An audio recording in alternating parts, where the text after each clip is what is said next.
Hey guys, it's Kara. For today's video, we're going to talk about testing your water, more specifically freshwater. We'll do a whole other video for saltwater since there's a little bit more to it, but I have a little vial of water from my planted aquarium scent tank, the one we did the Fish Biz videos on.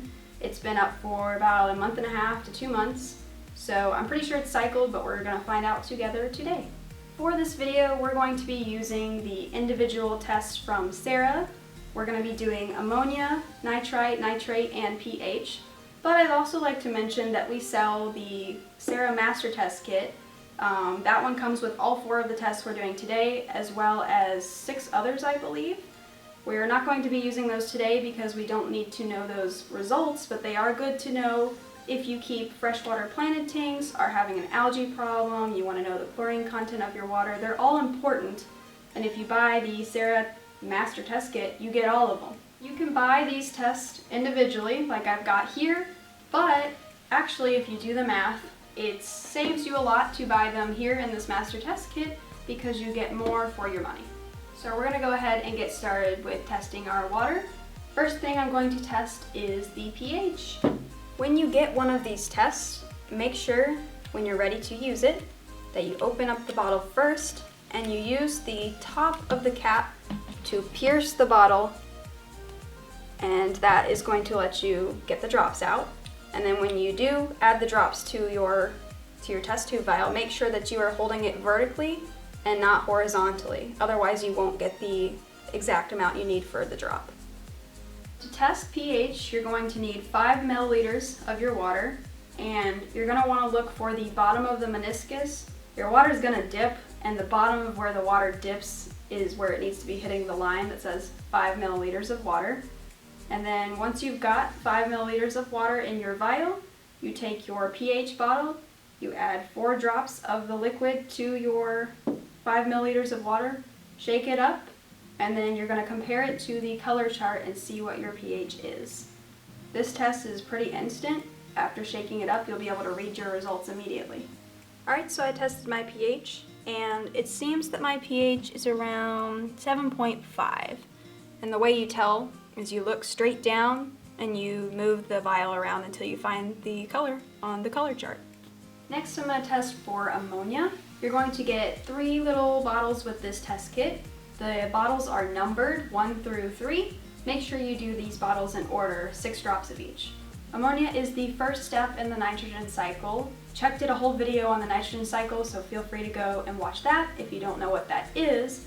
But I'm not expecting to find the ammonia with this water sample because I do believe the tank is cycled. But for the sake of showing you how to test for it, we're going to do it. So basically you've got 3 vials of liquid, and you're going to want to get 10 milliliters of water in your test tube. And once again, make sure that meniscus is touching the line. And then you will do 6 drops of each vial into this and shake it up between each one. And you're going to need to wait 10 minutes before you read your results. Okay, it's been 10 minutes, so I can read my results on the ammonia test. My ammonia is 0, which is great.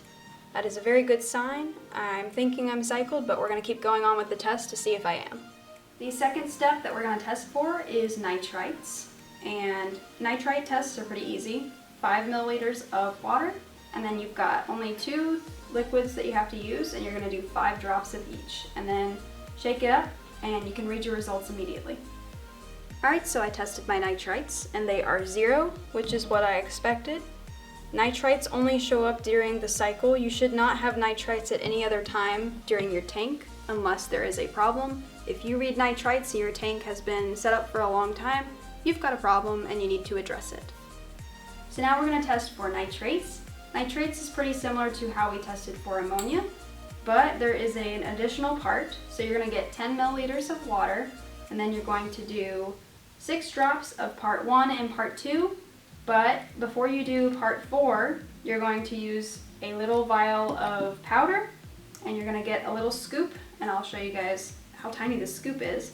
But you're just going to add 1 level scoop to your vial, shake that up, and then you add 6 drops of part 4. Then you're going to want to wait for 10 minutes before you read your results. Alright, it has been 10 minutes for my nitrate test, so now we're going to see what I got.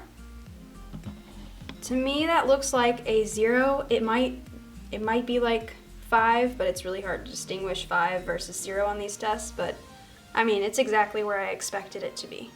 So with that in mind, now we know my tank is cycled and ready for more fish. One thing I would like to tell you guys about is pH tests. So when you're going through the cycle, that's pretty much going to be one of the only times you're going to be testing for ammonia, nitrite, or nitrate. If you're keeping up with regular water changes, you're not going to be testing for that often. But what I would like to have everyone do is test your pH once a week. Reason being is if you have a pH drop, that could throw off your cycle, and that would be a time where you would want to use the ammonia, nitrite, and nitrate tests. So we check pH once a week to make sure your pH is staying stable. So stable pH is going to be above 6. We don't want to see it drop to 6 or lower.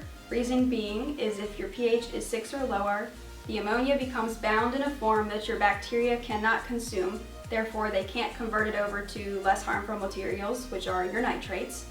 And that will make your ammonia rise, eventually your nitrites will rise, and your nitrates will be off the charts. That's not good, that's going to kill fish. So we want to make sure your pH is stable so that we don't have any issues with the water quality.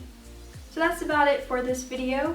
Make sure you guys subscribe to our YouTube channel, follow us on Facebook, follow us on Instagram, and also we've been working on our website, fishybusinesssc.com. So make sure that you check that out, and I'll see you guys in the next video.